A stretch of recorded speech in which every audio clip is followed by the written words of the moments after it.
दल के प्रति निष्ठा में कमी होगी या शीर्ष नेतृत्व से नाखुश होंगे। पांचों के पांचों जो हम लोग बोल रहे थे, हमारे नेता एनडीए के पांचों प्रत्याशी जीत गए। हमें तो अपनों ने लूटा, गैरों में कहाँ दम था, अपनी कश्ती भी वहीं डूबी जहां पानी कम था। वैसे तो ये शेर मिर्ज़ा गालिब का है, पर आपको शायद 1994 में आई फिल्म दिलवाले से ज़रूर याद होगा, जहां पर अजय देवगन पहले तो ये शेर सुनाते हैं और फिर गाना गाते हैं, जीता था जिसके लिए। अब अगर आपको ये शेर याद आ गया हो, आपको इस शेर को सुनाने का रीज़न भी बता देता हूँ। सोमवार को जब राज्यसभा चुनाव की तस्वीर सामने आई तो यह शेर विपक्ष की हालत पर बिल्कुल सटीक बैठता दिखा, क्योंकि इस बार विपक्ष को हराने के लिए विरोधियों को ज़्यादा मेहनत नहीं करनी पड़ी। कई जगहों पर अपनों की गैर हाजिरी और क्रॉस वोटिंग ही काफ़ी साबित हुई। सोमवार को देश में राज्यसभा की कुल 37 सीटों के लिए चुनाव होना था, लेकिन इनमें से 26 उम्मीदवार पहले ही निर्विरोध चुने जा चुके थे। इसीलिए असली मुकाबला 3 राज्यों में बचा था, जिसमें बिहार की 5 सीटें, उड़ीसा की 4 सीटें और हरियाणा की 2 सीटें। और इन तीनों राज्यों से जो खबरें सामने आई, उन्होंने चुनावी राजनीति को और ज़्यादा दिलचस्प बना दिया। नमस्कार, मैं विनीत कुमार और आप देख रहे हैं द हिंदी टॉप।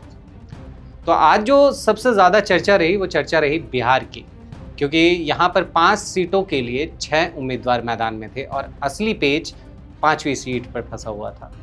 4 सीटों पर तो तस्वीर लगभग साफ थी। जेडीयू से मुख्यमंत्री नीतीश कुमार और केंद्रीय मंत्री रामनाथ ठाकुर की जीत पहले से तय मानी जा रही थी।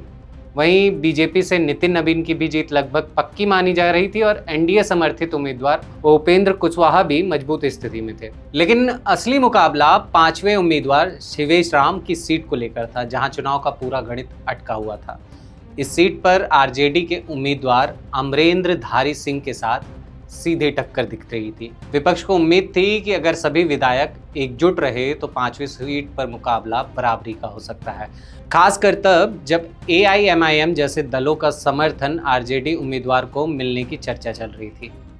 लेकिन मतदान के दौरान अचानक खबर आई कि 4 विधायक तो वोट डालने ही नहीं पहुंचे। और हैरानी की बात यह थी कि इनमें एक विधायक आरजेडी का था, जिनका नाम फैजल रहमान था, और कांग्रेस के 3 विधायक मनोहर प्रसाद सिंह, सुरेंद्र कुशवाहा और मनोज विश्वास, ये चारों ही वोटिंग के लिए नहीं पहुंचे। इन विधायकों को बार बार फ़ोन किया गया, लेकिन उसके बावजूद वो अनरीचेबल रहे। परिणाम यह हुआ कि विपक्ष का आंकड़ा 37 पर ही रुक गया, जबकि एनडीए के सभी 202 विधायकों ने मतदान किया। यही वह पल था जिसने पूरे चुनाव का गणित बदल दिया और 5वीं सीट की बाजी एनडीए के पक्ष में चली गई। चुनाव के बाद बीजेपी के प्रदेश अध्यक्ष संजय सरावगी ने बयान देते हुए कहा कि एनडीए के सभी 5 उम्मीदवार चुनाव जीत गए हैं और संख्या के हिसाब से सबसे ज़्यादा वोट से शिवेश राम की जीत हुई है। पांचों के पांचों जो हम लोग बोल रहे थे, हमारे नेता एनडीए के पांचों प्रत्याशी जीत गए। कैलकुलेशन में तो शिवेश राम जी को ज़्यादा है। दिलचस्प बात यह है कि शिवेश राम ही एनडीए के 5वें उम्मीदवार थे और असली मुकाबला भी इसी सीट पर था।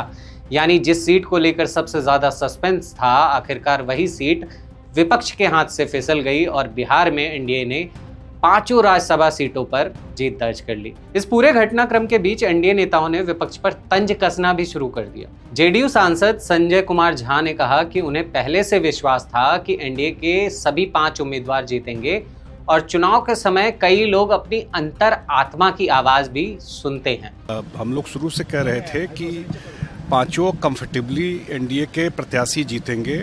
और सबसे बड़ी बात यह है कि इस समय जब चुनाव होता है तो बहुत लोग अपना आत्मा के गवाही पर भी, जो उनको लगता है सही है, करेक्ट है स्टेट के लिए, उस पर भी लोग वोट करते हैं या देते हैं या नहीं देते हैं। तो इसलिए हम लोग को बिल्कुल आश्वस्त है कि 202 हम लोगों का है और बड़े मार्जिन से हम लोग जीत रहे हैं। बिहार के उप मुख्यमंत्री सम्राट चौधरी ने भी दावा किया कि एनडीए पूरी तरह एकजुट है और सभी 5 उम्मीदवारों की जीत सुनिश्चित है। पूरी तरह एनडीए एकजुट है। एनडीए के लोगों ने सभी अपने 5 उम्मीदवार को जिताने के लिए संकल्पित थे। सबको अपना मतदान कर लिया है, लगभग 1-2 बचे हैं, वो भी आधा घंटा में दे देंगे। हमारे सारे उम्मीदवार, पांचों के पांचों उम्मीदवार चुनाव जीतेंगे।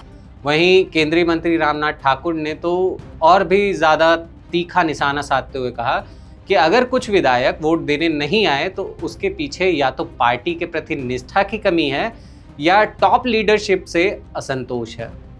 दल के प्रति निष्ठा में कमी होगी या शीर्ष नेतृत्व से नाखुश होंगे।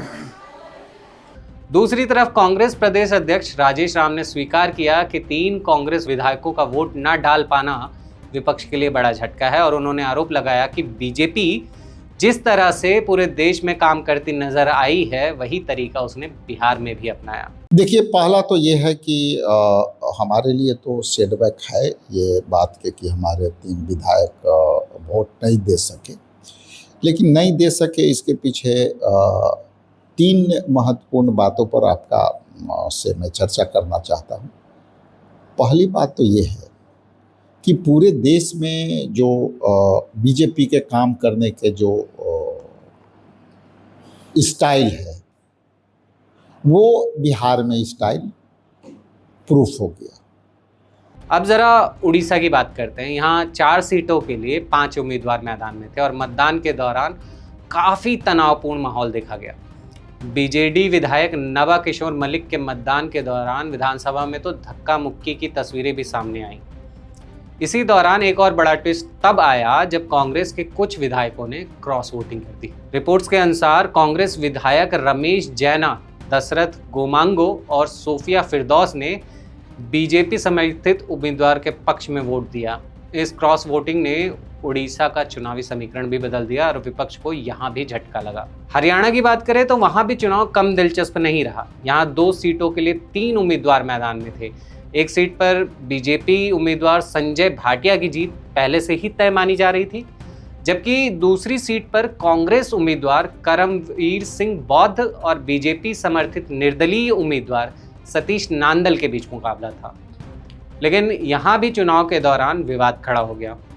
बीजेपी ने कांग्रेस विधायकों परमवीर सिंह और भरत सिंह बेनीवाल के वोट पर आपत्ति जताई, जबकि कांग्रेस ने मंत्री अनिल विज के वोट पर सवाल उठाते हुए कहा कि मतदान की गोपनीयता का उल्लंघन हुआ है।